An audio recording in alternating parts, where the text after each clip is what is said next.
स्वागत है आप सभी लोगों का मेरे इस न्यू यूट्यूब चैनल पे। जी हाँ, आज जो हम लोग चर्चा का हमारा जो विषय है वो रहेगा इलास्टिसिटी ऑफ डिमांड। पिछले सेशंस में जो हम लोगों ने डिस्कशन किया था वो हम लोगों ने डिस्कशंस किया था लॉ ऑफ डिमांड का, हम लोगों ने डिस्कशंस किया था गिफेन-गुड्स पैराडॉक्स का। आज हम लोग जो डिस्कस करने जा रहे हैं या आज जो हमारा डिस्कशन का जो मुद्दा है वो रहेगा इलास्टिसिटी ऑफ डिमांड।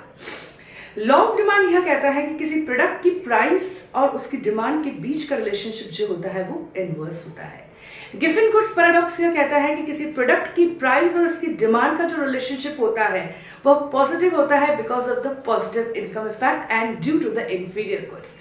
बट जो इलास्टिसिटी ऑफ डिमांड होता है वो हमें यह बताता है कि किसी प्रोडक्ट की प्राइस में कितना परसेंटेज चेंज होने से उसकी क्वांटिटी डिमांड में कितना परसेंटेज चेंज होता है, उसे हम लोग कहते हैं इलास्टिसिटी ऑफ डिमांड। कहने का एक सिंपल मतलब है कि जब हम लॉ ऑफ डिमांड को एक परसेंटेज वाइज फॉर्म में जब शो करते हैं तो उसे हम लोग क्या कहते हैं, elasticity of a demand. Elastic का नाम आप सब लोगों ने सुना होगा, कितना स्ट्रेचेबल होता है।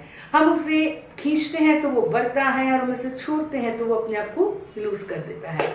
तो उसी प्रकार से कुछ इकोनॉमिक्स में भी कुछ ऐसी ही चीज़ें हमारी जो दैनिक जीवनचर्या में होती हैं उसे हम लोग इकोनॉमिकली फॉर्म में जब इम्प्लीमेंट करते हैं तो वो वाकई में इकोनॉमिक्स के कोई ऐसे टॉपिक्स बन जाते हैं जिसकी चर्चा हम इस चैनल पे करेंगे। सो आज हम लोग जो बात करने जा रहे हैं वो हम करेंगे that is elasticity of a demand. So the elasticity of demand का फॉर्मूला क्या है? इलास्टिसिटी ऑफ डिमांड हमें यह बताता है कि that is a percentage change in quantity demand divided by percentage change in the price. Means यदि किसी प्रोडक्ट की प्राइस में कितना परसेंटेज चेंज होने से उसकी क्वांटिटी डिमांड में कितना परसेंटेज चेंज होता है उसे हम लोग क्या कहते हैं, इलास्टिसिटी ऑफ डिमांड।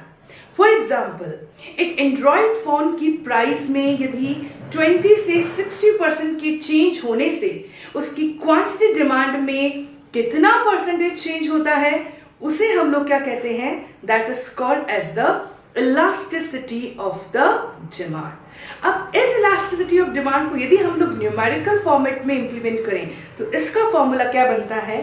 इसका फॉर्मूला बनता है that is the del Q divided by Q divided by del P divided by P, where del Q stands for change in the quantity demand and the Q stands for the initial quantity demand. Here del P stands for the change in the price and the P stands for the initial price. Okay, now we will try to solve this formula by using here del Q divided by Q। चूंकि यहाँ पे divide का निशान है तो ये into हो जाएगा, इंटू करके that will be the P divided by del P. अब हम लोग क्या करेंगे, del Q del P variables को एक तरफ रख देंगे और पी और क्यू वेरिएबल्स को साइड में रख देंगे। और इसी फॉर्म में जब यदि एग्जाम्स में आपसे यदि क्वेश्चन पूछे और यदि आपको किसी क्वेश्चन का न्यूमेरिकल्स दिया जाए और आपको ये कहा जाए कि आपको प्राइस इलास्टिसिटी ऑफ डिमांड को कैसे सॉल्व करना है, आपको बिल्कुल भी कंफ्यूजन होने की जरूरत नहीं है। You have to mention the one definition, after that you have to maintain this formula and then you have to try to sort it out. That's it, nothing is more than that. That is a very simple topic. But students काफी परेशान हो जाते हैं, ये इतना लंबा चौड़ा formula हम लोग कैसे करेंगे, हम क्या करेंगे। तो इस चैनल में मैं यही चीजें आपको बताऊंगी बहुत ही शॉर्ट और बहुत ही स्वीट और बहुत ही इन शॉर्ट फॉर्म में। ओके, सो यहाँ हमारा फिनिश होता है प्राइस इलास्टिसिटी ऑफ डिमांड। अब हम लोग बात करेंगे that is a types of price elasticity of demand. मैं इस वीडियोस में आपको पहले वर्बली बोल के समझाऊंगी, उसके बाद मैं डायग्राम्स के थ्रू आपको समझाऊंगी और उसके बाद I will show you the notes and try to make you understand. If any you have any problem, any ifs, any bits, you should not to be bothered. You should go to my YouTube channel. You have to visit to my YouTube channel. Then you have to press the bell icon. Then you have to do the one thing, that is subscribe my channel and scatter this channel to all economical lovers. Okay? Or if you have any query regarding any notes, any contents and any props, you can mention it on my comment box. Okay? So चलिए हम लोग बात करते हैं that is a types of price elasticity. Types of price elasticity की हम लोग बात करें तो हम लोग कह सकते हैं कि प्राइस इलास्टिसिटी बेसिकली होती है 4 या 5 टाइप्स की होती है। एक होती है, हम लोग क्या कह सकते हैं, एक होती है प्राइस इलास्टिसिटी ऑफ डिमांड, जिसकी बात हम लोगों ने कर ही रखी है। अब हम लोग types of price elasticity of demand की बात करेंगे कि हमारी दैनिक जीवनचर्या में प्राइस में कितना प्रोपोर्शनेट चेंज होने से हमारी डिमांड में कितना प्रोपोर्शनेट चेंज होता है, उसे हम लोग क्या करते हैं, simply types of price elasticity में मेंशन कर देते हैं। तो सुनिए, फर्स्ट आता है that is a perfectly elasticity of demand. Perfectly elasticity of demand आपको यह बताता है कि यदि किसी प्रोडक्ट की प्राइस में इतना सा परसेंटेज चेंज होने से कस्टमर की डिमांड में भी बहुत सारा चेंजेस आ जाता है। और परफेक्टली इलास्टिसिटी ऑफ डिमांड में कस्टमर क्या करता है, एक डिजायरेबल प्राइस पे ही अपने कंजम्पशन को क्या करने की कोशिश करता है, कंज्यूम करने की कोशिश करता है। ओके, आप एक वेट करिए, once I will be put the diagram then make you clear what actually the types of price elasticity. Okay जी हाँ, अब हम लोग जो बात करने जा रहे हैं वो हम लोग बात करने जा रहे हैं types of price elasticity of demand. ध्यान से देखिएगा, types of price elasticity basically जो होती है वो 5 टाइप्स की होती है। फर्स्ट होती है perfectly elasticity of demand, second होती है that is a perfectly elasticity of demand. Sorry, मेरे पास ब्लैक बोर्ड का कंस्ट्रेंट है इसलिए मैं इसे पूरा नहीं लिख पाई। ये P stands for the perfectly and E stands for the elasticity. Perfectly elasticity of demand. Perfectly elasticity of demand आपको ये बताता है कि यहाँ पे जो कस्टमर होता है वो बहुत ही बड़ा सेंसिटिव होता है। वो क्या करता है, एक डिजायरेबल प्राइस पे ही अपनी डिमांड को बढ़ाएगा। यदि मुझे एंड्रॉइड फोन 15,000 में मिल रहा है, मैं उसे खरीदूंगा। 15 से बढ़कर इसकी प्राइस 16,000 हो गई, I will stop my consumption. Mean to say कि as far as the perfectly elasticity of demand is concerned, the customer is very sensitive towards the price of the product. So he assumes a desirable price. On this desirable price, he want to increase his consumption level. So we can see it from the diagram. See, there is a perfect elasticity of demand. This curve shows that y-axis stands for the price, o-axis stands for the quantity demand. Okay, OP is a desirable price, and here customer want to consume the product only of the desirable price if the P will be there. But if the price will increase from P1, he will reduce his consumption level.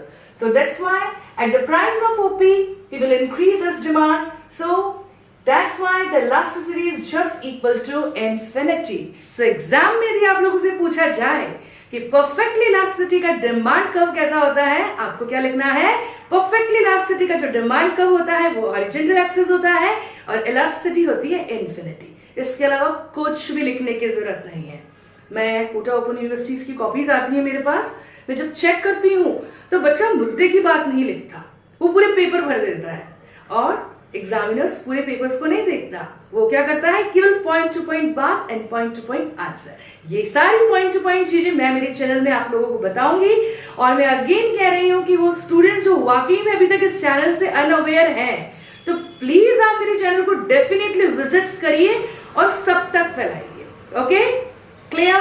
ठीक है, इसको मैंने बहुत लंबा चौड़ा आपको नहीं बोला है, बहुत ही छोटे शब्दों में आपको बताया है।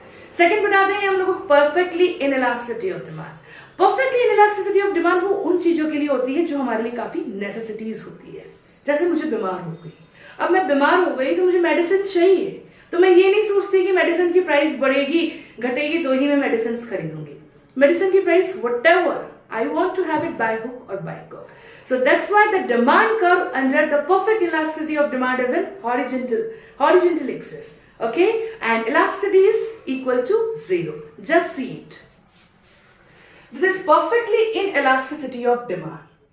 OY axis stands for the price, OX axis stands for the quantity demand. The demand curve is in horizontal axis.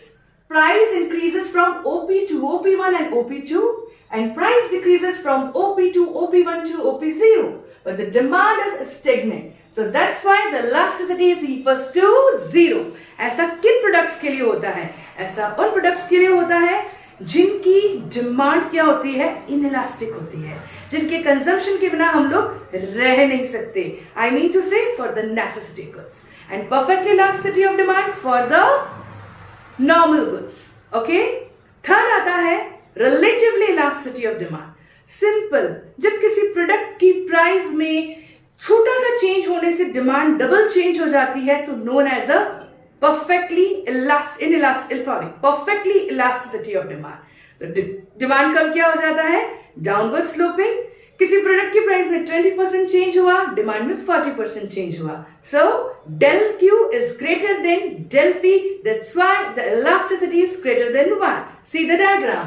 In this diagram, del P changes less, but the del Q changes more. So that's why the del Q is greater than del P and E is the greater than 1. And the curve is a downward sloping. Okay? So you don't should to be bothered. आपको केवल यही सारी चीजें आपको mention करनी है जो हमारी दैनिक लाइफ में होती है और हम लोग उसे डायग्राम्स के थ्रू शो करते हैं. सो इकोनॉमिक्स कोई टफ नहीं है, इट्स वेरी इजी, बट समझाने वाले की कमी है. ओके, फोर्थ आ जाता है हमारा relatively inelasticity of demand. Relatively inelasticity of demand क्या बताती है कि किसी प्रोडक्ट की प्राइस में तो ज्यादा चेंज आता है लेकिन क्वांटिटी डिमांड में इतना चेंज नहीं आता है. यदि एंड्रॉइड फोन की प्राइस में 20 से 60% चेंज आया है लेकिन क्वांटिटी डिमांड में केवल 10 से 20% का चेंज आया है तो del P का चेंज ज्यादा हो जाएगा, del Q का चेंज कम हो जाएगा और इलास्टिसिटी हो जाएगी हमारी लेस देन 1. और जो लास्ट इलास्टिसिटी होती है वो होती है unitary elasticity of demand. Unitary elasticity of demand क्या बताती है, यूनिटरी इलास्टिसिटी ऑफ डिमांड में यह बताती है कि यदि किसी प्रोडक्ट की प्राइस में 50% चेंज होने से उसकी क्वांटिटी डिमांड में भी उतना ही प्रोपोर्शनेट चेंज होता है, that is known as the unitary elasticity of demand. So that's why elasticity क्या होती है, इक्वल टू 1. तो इसी के साथ आज का वीडियो सेशंस मैं फिनिश करती हूँ. कल हम वापस मिलेंगे the new topic with the new video. Till then, goodbye, have a good day.